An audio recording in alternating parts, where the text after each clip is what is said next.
Buongiorno a tutti, bentrovati, appuntamento con GP On Air che continua, si ricomincia altra settimana, una settimana che facciamo decollare con un paio di argomenti che ruotano da una città, passeremo ad un mondo e da questo mondo molto vario ad un settore economico. Allora, la città è Sassari e per quanto riguarda Sassari parleremo con Andrea Assini, giornalista della Nuova Sardegna, che ci parlerà dello stato di salute dello sport ma anche delle strutture sportive in un territorio ampio come Sassari, dove non è facile poter dislocare tante strutture per fare in modo che lo sport possa essere frequentato facilmente, soprattutto in periodi come quelli che abbiamo appena trascorso, e quindi analizzeremo a fondo il momento anche storico dello sport sassarese nella sua tradizione, proiettato in quello che è comunque una lunga tradizione partita ai primi del 1900. Continueremo con un enfant prodige della letteratura sarda, si tratta di Matteo Porru, ha appena dato l'esame di maturità ma probabilmente ha prodotto più libri di quanti anni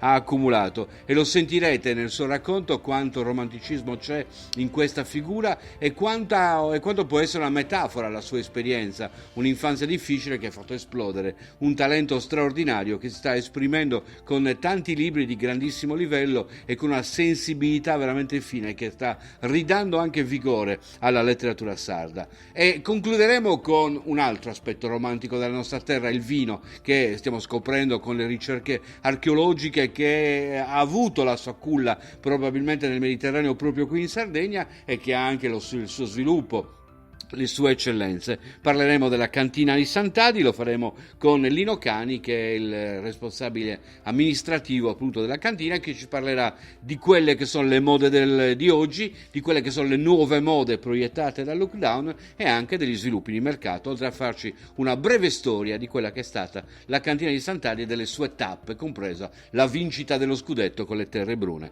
A tra poco per tutti questi temi su GP On Air, ripartiamo insieme.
A GP On Air ripartiamo insieme, un giornalista della Nuova Sardegna che ci parlerà di Sassari, soprattutto dal punto di vista sportivo, e parliamo di Andrea Assini. Buongiorno Andrea.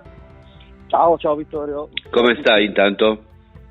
Tutto bene, dai, insomma, tutto bene. Siamo in attesa dello sport vero, che ancora tutto fermo, e quindi in attesa. Più chiacchiere che sport.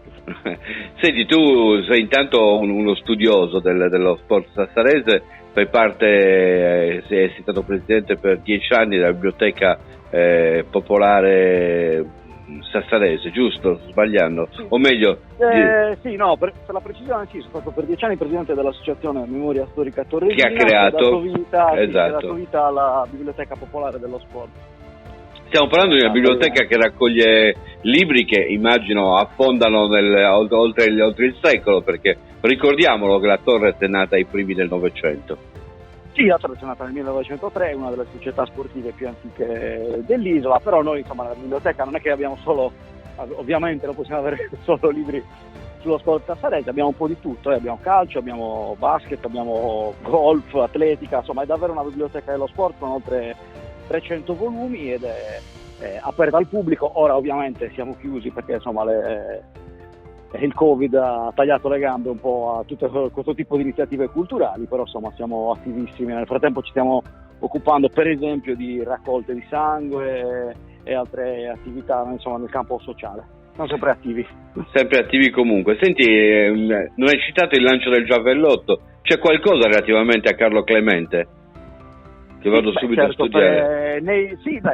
Carlo Clemente c'è, insomma, nei libri sulla storia della Torres, nei 5-6 libri che ci parlano di questi 100 e passi anni rossoblu, si parla anche di Carlo Clemente, naturalmente, che è uno dei grandissimi dello sport sardo, insomma, uno degli olimpionici, sì. Esatto, uno dei rari olimpionici sardi.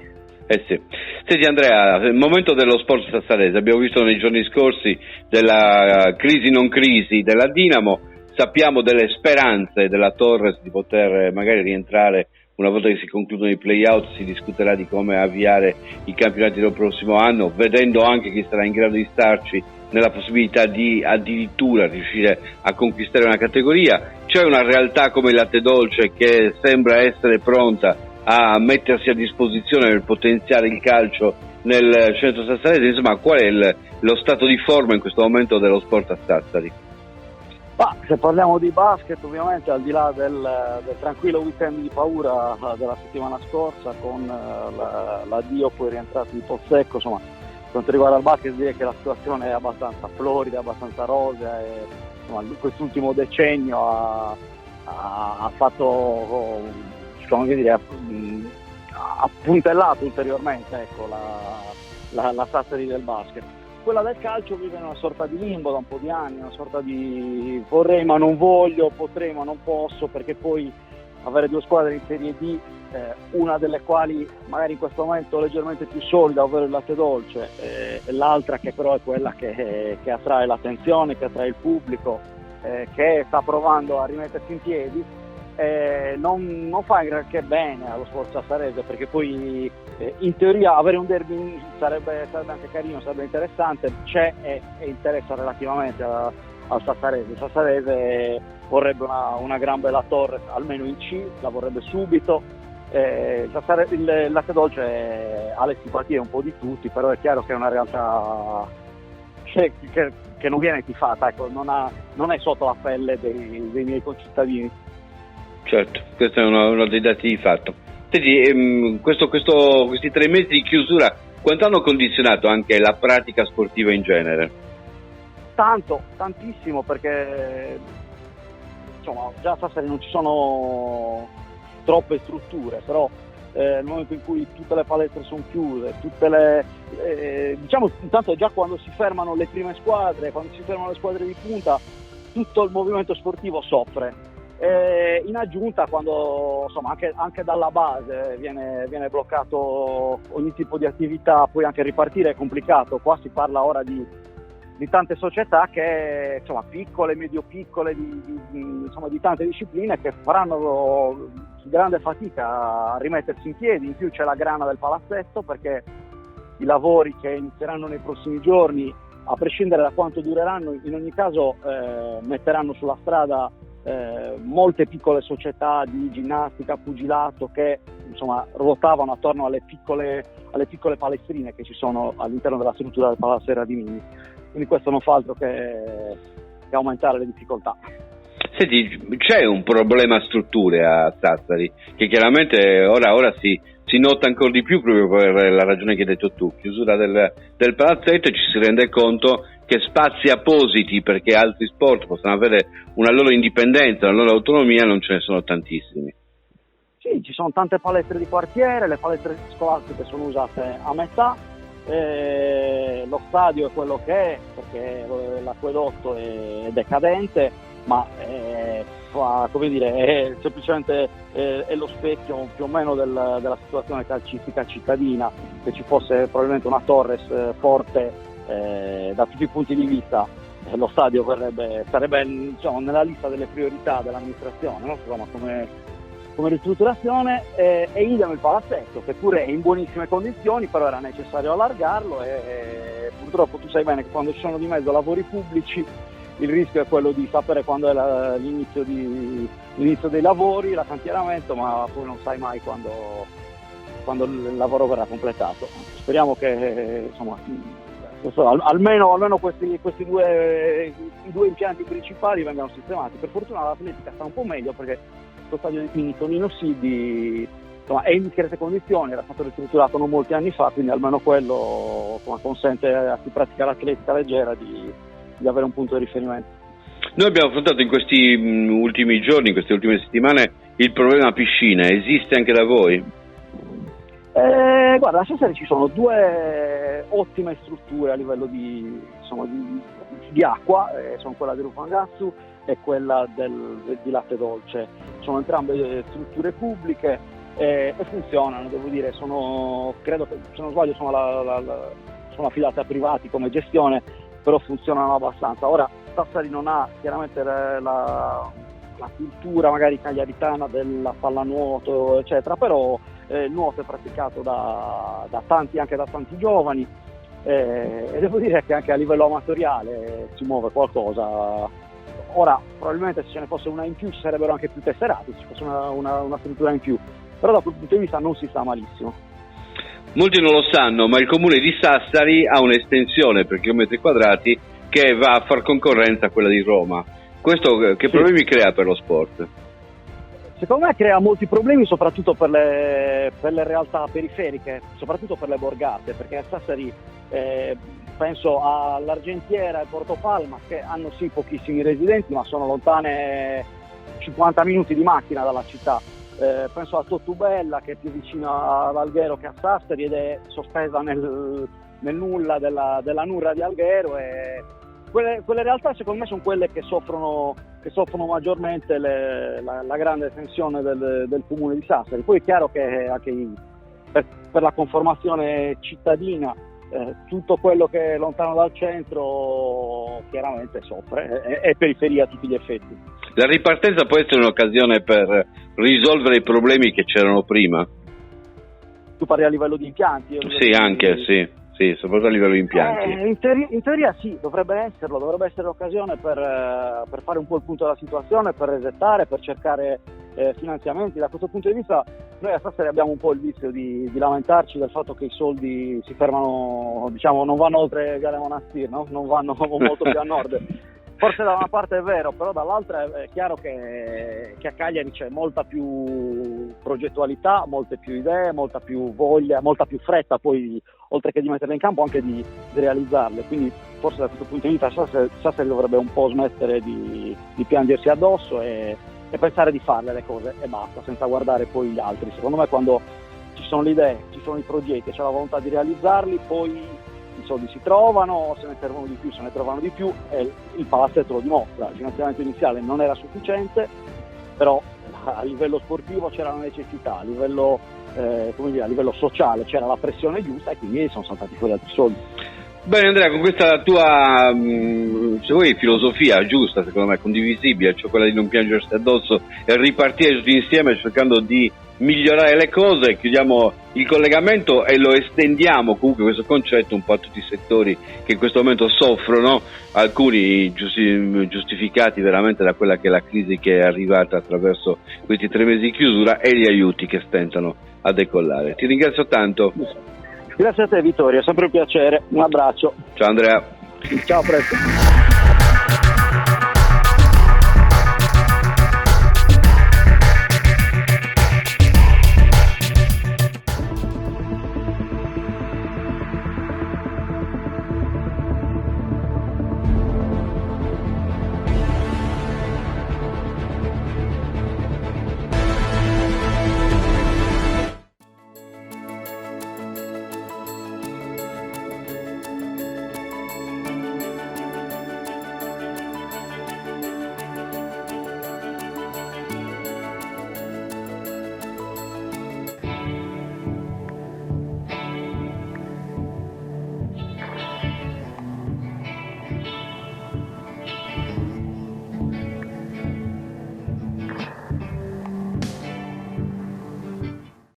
A GP On Air ripartiamo insieme, devo dire con grande piacere, perché io lavoro da tanto a scuola e mi sarebbe piaciuto avere un alunno come Matteo, anche se tento nel mio piccolo di crearne altri. Matteo Porru è un grande scrittore, lo è già da adesso, che sta appena dando l'esame in maturità, o meglio lo ha già dato e sta aspettando il verdetto. Ben trovato Matteo. Ciao Vittorio, buongiorno a tutti gli ascoltatori. tu sei una bella metafora, perché hai avuto un'infanzia difficile, e l'infanzia difficile dal punto di vista dell'essere bambino, per motivi che magari ci aiuterai a spiegare, ha portato a curare un particolare aspetto in quel processo di compensazione che poi fa esplodere un particolare talento. Ecco, noi arriviamo da un periodo di grande difficoltà. Potrebbe capitare che anche la Sardegna faccia esplodere questo grande talento, a mio giudizio, ancora inespresso? Beh, assolutamente sì. Dobbiamo considerare che il Covid ha dato veramente dimostrazione, prova di come la popolazione italiana, sarda, sia resiliente e di come abbia trovato forza per venire incontro a una situazione totalmente inaspettata, totalmente inattesa. La grande forza di ognuno di noi è stata osservare le regole, mantenere le distanze, e sarà ancora sicuramente l'obiettivo che ci prefiggeremo nei prossimi mesi. La cosa che hai detto è vera, nasce tutto da un momento di crisi. La mia vita nasce con un momento di crisi davanti alla malattia, che poi mi dà la forza, mi dà la possibilità e mi dà l'occasione di poter capire che alla fine con la penna si possono fare davvero delle piccole meraviglie, perché io le storie le ascoltavo, poi quando ho capito che c'era il gusto e avevo gusto io stesso a scriverle, allora è diventato qualcosa di magico, e la scrittura spero e so che diventerà il mio futuro, il mio lavoro, e lo è in parte tuttora. E chissà che questo Covid non possa regalarci, oltre che ai diari di quarantena, qualche altro spunto per riflettere sul domani, in un certo senso anche per guardare molto meglio il nostro oggi. Qualcuno ha detto, e in questo caso è Alberto, il mio collega di Galleria Progetti, che hai più volumi pubblicati di anni accumulati. È vero a livello generale, perché diciamo che pubblicati comunque sono i 3 con la zattera, sono The Vision, Quando sarai grande, Madre Ombra, però se consideriamo tutti gli ebook di gavetta, come li chiamo io, alla fine sono pamfletti di 30-40 pagine scritti tanto tempo fa, dico tanto tra le virgolette perché stiamo parlando di 6-7 anni, sì, erano veramente tanti anche quelli, un'infinità di titoli che cementificavano il fatto che io fossi caso umano. Lo sono tuttora, ma il bello del mio essere caso umano, se lo posso definire così, è che il tempo e la vita mi hanno dato la possibilità di prestare molta attenzione ai dettagli e alle cure maniacali per ogni piccola cosa. Ecco, è una cosa che mi piace vedere nelle persone quando prestano particolare attenzione ai dettagli e alle piccole cose. Penso sia un qualcosa di magico in un carattere. C'è qualcuno che ti ha avviato a questo genere di attività? Beh, posso dirti sicuramente che io ho iniziato grazie a una persona che ha subito notato qualcosa di strano, ed era mia nonna. Io ho iniziato a scrivere con i suoi consigli, con i suoi aiuti. Sono stato affiancato da docenti di italiano, stiamo parlando dalle elementari, veramente eccezionali. Poi c'è stata la mia scuola di lettori che mi ha dato una grande mano negli ultimi anni. Io a 16 anni ho esordito con The Mission ed ero veramente in debito in questa scuola, perché il mio editore io l'ho conosciuto grazie al lettori, quindi è un debito morale che porterò sempre, perché grazie a quella scuola in parte sono diventato ciò che sono. E poi sicuramente un'altra persona che mi ha avviato e alla quale devo tutto in termini veramente generali è Alessandro Cocco, perché senza Alessandro, senza che lui si fosse accorto di me in quel bancone al Lido di un maggio del 2016, ora non saremmo qua a fare questa chiacchierata e probabilmente sarei ancora, non dico nel dimenticatoio, ma lasciato ancora un po' trascurato. Che legami hai con la Sardegna, soprattutto all'interno? Il tuo cognome tradisce un'origine che, andando un po' a naso, dovrei dire dalla Barbagia verso Nurallao, verso Laconi, arrivando a Guasila. Allora, io in realtà appartengo, da quel che so, a un ramo porru cagliaritano. Ah, addirittura. Dovrebbe essere proprio cagliaritano. E con la Sardegna ho un legame meraviglioso per 2 motivi. Il primo è che è una terra ricca di storie, è veramente una fucina di idee, di spunti. E l'altro è che non la conosco tutta, ed è penso la cosa migliore per un legame con una terra, perché ogni volta che viaggi è un pezzetto in più che scopri. Senti, tu non conosci tutto, ma a quanto pare sai scrivere di tutto, anche di ciò che non conosci. Come fai a riuscire a intuire quello che è una cosa che non hai ancora vissuto. Molte volte nello scrivere le esperienze sono fondamentali, tu invece riesci quasi a intuire che tipo di mondo esista anche con piccoli dettagli, anche con 2 o 3 indicazioni.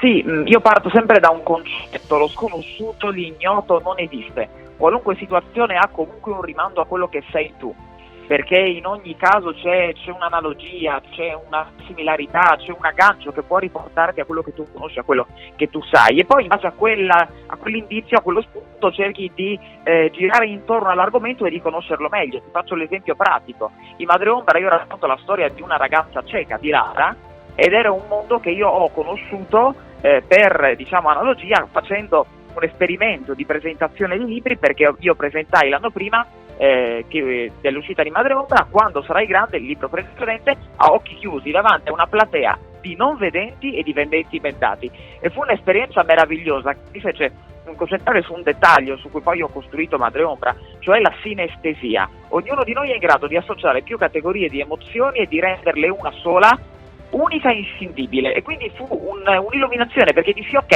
si può fare, si può ricreare un qualcosa di senza avere la vista. E la stesura di Madreombra ne è la prova i 3 anni che hanno accompagnato tutto quel processo enorme di creazione, ma è soprattutto un piccolo segnale che ogni tanto mi dico, perché io sostengo sempre, Vittorio, che la nostra vita sia una successione ininterrotta di eventi singoli e indistinti, che però a posteriori assumono un senso generale. Ecco, io ti posso dire che cerco di trasmettere lo stesso concetto anche in scrittura. Sono eventi che magari non mi riguardano, ma che astratti e concettualizzati alla fine assumono un senso molto più compiuto del previsto. Bellissimo il concetto per uno che ama la radio, per uno che è nato in radio, e per uno che pensa che la radio abbia questa magia che tu hai appena descritto, quella di non dare immagini perché si possa creare un'immagine propria, che in fin dei conti è propria nell'animo che uno ha. Esattamente, la radio ha questo potere immenso. Io racconto sempre che una delle grandi passioni del me di 11-12 anni era attaccare non la radio, ma attaccavo un disco di musica jazz e cercavo di immaginarmi la scena degli anni 30 con Billie Holiday che canta Summertime. È una magia incredibile quella della radio. Senti, cosa hai trascurato invece in questi 18 anni a livello di conoscenze? Beh, ho trascurato... Faccio proprio il maestro cattivo in questo caso.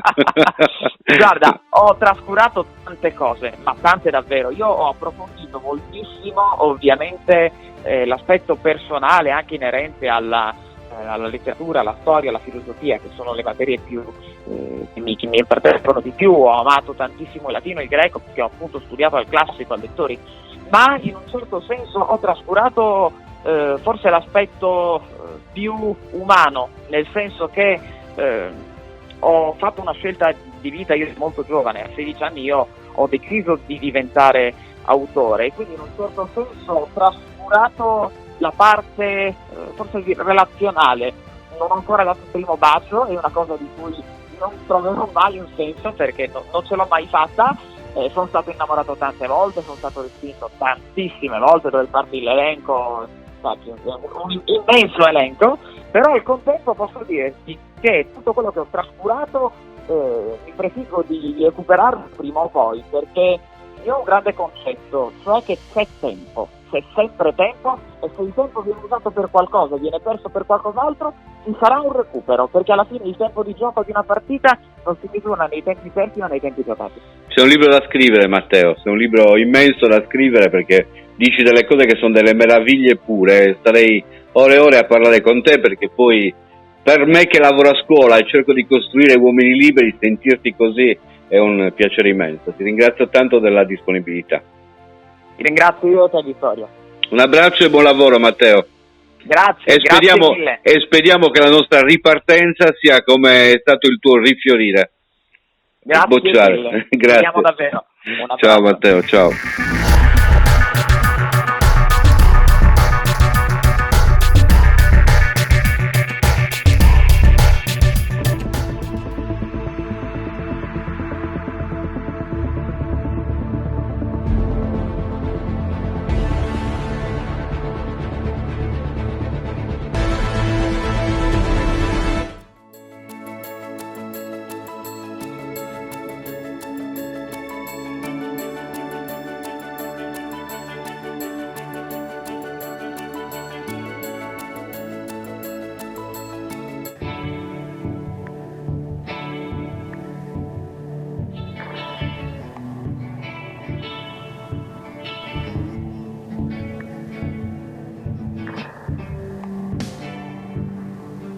A GP On Air ripartiamo insieme, abbiamo Lino Cani, è il responsabile amministrativo della cantina di Sant'Adi, una delle nostre eccellenze, quelle che ci tengono sempre con un alto nome in giro per il mondo. Possiamo dire una sorta di Cagliari del settore vinicolo, perché poi quando parli di Sant'Adi un po' tutti pensano ai prodotti che Sant'Adi riesce a proporre, in particolare il suo Carignano, che è conosciuto dappertutto. Buonasera Lino, ben trovato. Grazie dell'ospitalità. Associarci al Cagliari fa molto piacere, è un onore, peraltro quest'anno l'anno delle celebrazioni dei centenari, 50 anni dello scudetto, insomma tutta una serie di notizie che anche le giovani generazioni hanno avuto modo di conoscere un pochino meglio, ecco, il percorso di questo Cagliari. Noi, Vittorio, siamo un sogno che si è fatto realtà. La nostra storia parte da un'azienda, una cooperativa che nasce nel 1960. E quindi comincia a avere i suoi 60 anni, quindi anche una certa tradizione. Sì. Per i primi anni della sua vita, fino agli metà anni 70, ha viaggiato come una cooperativa, una cantina sociale, oserei di dire, nel senso lato del termine, cioè senza una progettualità, mirata. Insomma, stiamo parlando degli anni 70 in Sardegna, da dove ce n'erano tante di cantine sociali, di cooperative, ma non erano, i risultati, per la verità, non erano poi sempre tanto apprezzabili. Questa azienda poi negli metà anni 70 arriva un consiglio di amministrazione molto motivato, lungimirante, che aveva delle ambizioni sane, capeggiata dallo storico presidente Antonello Pilloni, che dal 76 ancora guida il consiglio di amministrazione questa azienda ininterrottamente, e nei primi anni 80-82 ha la brillante idea e la grande intuizione di chiamare in Sardegna come consulente enotecnico il grande Giacomo Tacchis, un uomo che chi parla di vino conosce le sue gesta, tutti i suoi lavori. Il Gigi Riva dei vini. Bravo, il Gigi Riva, è stato proprio considerato, adesso ci ha lasciato nel 2016, ma è considerato l'enologo del rinascimento del vino italiano. Pensa a te quindi quale grande contributo abbia dato all'enologia italiana, e non solo, insomma. Quindi questo è un pochino un profilo di questa azienda che si presenta così oggi sul mercato con un'immagine abbastanza, corretta, rispettata, che gode anche dell'affezione, direi fidelizzazione anche dei propri consumatori. Quando è che ha vinto lo scudetto la cantina di Sant'Adi, secondo te? Ma guarda, noi abbiamo avuto diversi, tutti gli anni ci sono questi attestati che vengono dati un pochino dalle guide, pensate al Gambero Rosso, Bibenda della situazione, Associazione Sommelier, i vini di Veroneri, che tutti gli anni la cantina di Sant'Adi c'entra per alcune etichette tutti questi obiettivi, ma quelli più prestigiosi, quelli che hanno avuto più peso anche nella comunicazione, nell'immagine dell'azienda, sono stati una medaglia d'oro come miglior vino rosso italiano a Londra nel 96 per un Terrebrune del 92, quindi un premio molto prestigioso, dato dagli inglesi, gente che non è che abbiano questa grande, indulgenza, sono molto rigidi, quindi quando premiano, sono convinti che i premi non sono né politici ma sono meritati. E poi abbiamo avuto 2 volte l'Oscar da Bibenda, che è l'associazione della FISI, Fondazione Italiana Sommelier, per il Terrebrune, una nel 2001 e l'altra nel 2010, quindi sono questi appunto Oscar quale miglior vino rosso italiano, e questo gratifica in qualche maniera tutto il comparto, tutto il settore, oltre che il nuovo stimolo per tutti quelli che sono addetti ai lavori come squadra nella nostra azienda. Lino, come è cambiato il mercato dopo il lockdown, dopo questi 3 mesi di chiusura, e come cambierà il mercato, considerato che soprattutto le strutture ricettive, parlo di ristoranti, a questo punto stanno ancora puntando su quelle che sono le riserve, quelle che erano rimaste in cantina, e poi c'è l'esigenza di vuotarle queste cantine perché arriva il nuovo vino adesso tra poco. Sì, hai detto bene, si pone questo duplice ordine di problemi. Il primo, che abbiamo vissuto una situazione imprevista, imprevedibile, e ormai ecco che tutti ormai quando ci sono questi incontri considerano come se fosse stata una guerra, come se fossimo tutti in guerra.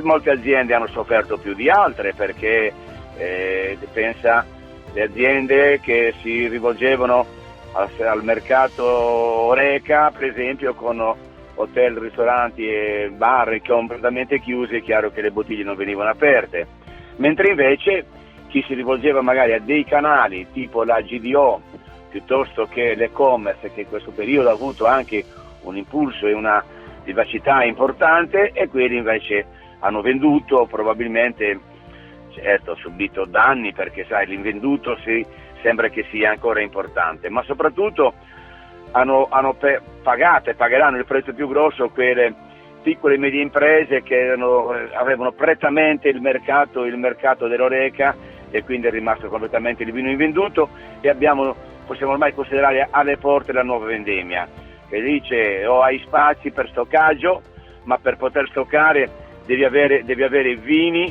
che siano di lungo lignaggio, che abbiano vita lunga, perché per esempio se pensiamo ad un vino bianco sono vini che vanno consumati di annata, e proporli nell'anno successivo a volte è un azzardo e non sempre il mercato è disposto ad accoglierli. Come sarà il futuro?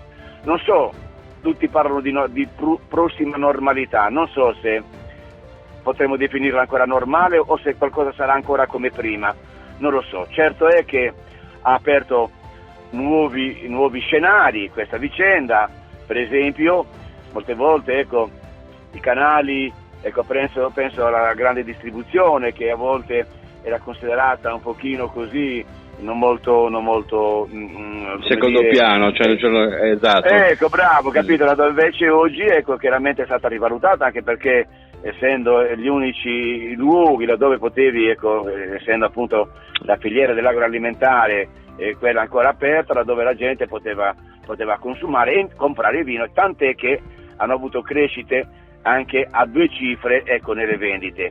E poi è stato rafforzato questo e-commerce, cioè questa vicenda, oltre che le riunioni, i contatti dal remoto, il lavoro con lo smart working da casa, è chiaro che ha inverosimilmente, lo dico Vittorio, ha aiutato a dare una spinta ad usare sistemi anche nelle aziende che probabilmente avrebbero compiuto ancora anni prima di arrivarci. Quindi è stato proprio questo che oggi si usano. Io che ho l'età che ho e chiaramente mi considero un analfabeta del terzo millennio, ma tanti giovani e fasce medie di età hanno intrapreso questa nuova modo di comunicare, di contattare, quindi usando le diversi i sistemi, dalla Zoom piuttosto che lo Skype, per fare anche riunioni e incontri di lavoro, oltre che degustazioni. Io personalmente ho fatto degustazione su così in video registrazione, sì. Di degustazioni con condotte dell'AIS piuttosto che con della FIS. Addirittura abbiamo fatto un contatto con una condotta dell'AIS, dove era, pensa a te, che era questo, no, non era dell'AIS, era veramente della FIS, il cosiddetto il vino è giusto, cioè con un cuoco e l'abbinamento dei diversi vini ai piatti che venivano preparati. Senti, questo ha stimolato secondo te un po' la vendita al dettaglio, cioè di quelli che hanno la propria cantina a casa e che magari in questo periodo hanno scoperto anche che magari possono, anche perché c'è l'esigenza delle cantine, di tentare di smerciare un po' il vino, quindi magari trovano dei prezzi più agevoli, e qualcuno magari furbescamente si è messo i rossi da parte, considerando che potevano essere una buona annata e magari da rispolverare tra un paio d'anni. È possibile, però vedi, il consiglio che diamo noi venditori, noi addetti ai lavori,